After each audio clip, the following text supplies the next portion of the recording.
Здравейте, приятели! Днес ще разгледаме един важен исторически въпрос – как се променя образованието в България след 1944 година.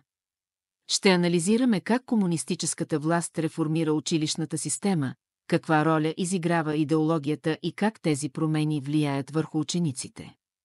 Ако сте ученик и се готвите за изпит, останете с нас, ще ви покажем как да дадете пълен, аргументиран и изчерпателен отговор на този въпрос. Основни точки, които ще разгледаме: първо, какви са целите на образованието след 1944 година; второ, как се променя изучаването на историята; трето, как партията контролира учениците и налага идеология; четвърто, какви са последиците от тези промени. Тази тема е базирана на матурата по история от 2024 година. За 12-ти клас. През 9 септември 1944 година в България идва на власт правителство, подкрепено от Съветския съюз. Една от първите стъпки на новата власт е да реформира образованието. Защо основни цели на реформата? Първо, премахване на буржоазното образование и създаване на нов социалистически човек; второ, разширяване на достъпа до образование за работническата класа и селяните; трето, внедряване на идеологически контрол чрез учебните програми. Източник: Закон за народната просвета от 1948 година. Образованието трябва да възпитава младото поколение в духа на социализма и марксист-ленинската наука. Как се променя учебната програма, какви предмети се променят? Първо, история. Официалната версия на историческите събития се пренаписва, героите са комунистически лидери, а буржоазията и царската власт се представят негативно. Второ, литература. Включват се произведения, възхваляващи Съветския съюз и комунистическите идеали. Трето, гражданско възпитание, добавя се предмет, който учи учениците на правилните политически възгледи. Пример: ако един ученик отговаря на този въпрос в изпита, трябва да посочи, че образованието е станало идеологически насочено и неутралните науки като историята и литературата са били силно политизирани.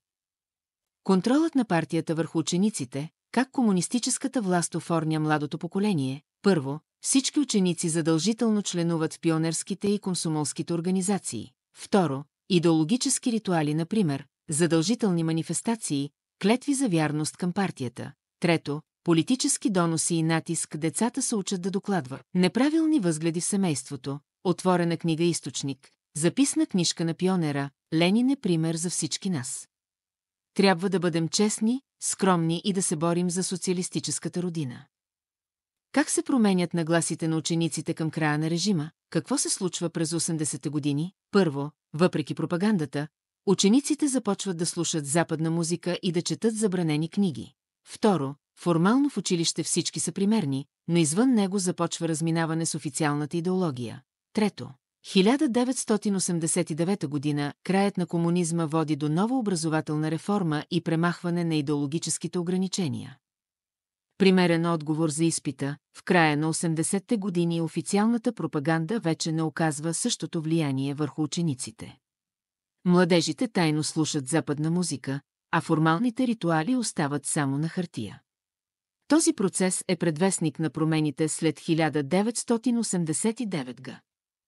Заключение: как да структурираме отговора си на изпита? Първо, започнете с контекста, промяна на режима през 1944 година. Второ, обяснете основните промени в образованието, учебни програми, контрол върху учениците. Трето, дайте примери от документи и учебници. Четвърто, анализирайте последствията и как се променят нагласите през 80-те години. Пето, заключение: как тези промени се отразяват в дългосрочен план. В заключение, надявам се, че този урок ви беше полезен. Ако се подготвяте за изпит, използвайте този метод на анализ, ясно структурирани аргументи, подкрепени с примери. Ако искате още такива видеа, натиснете бутона за абониране и ни пишете в коментарите.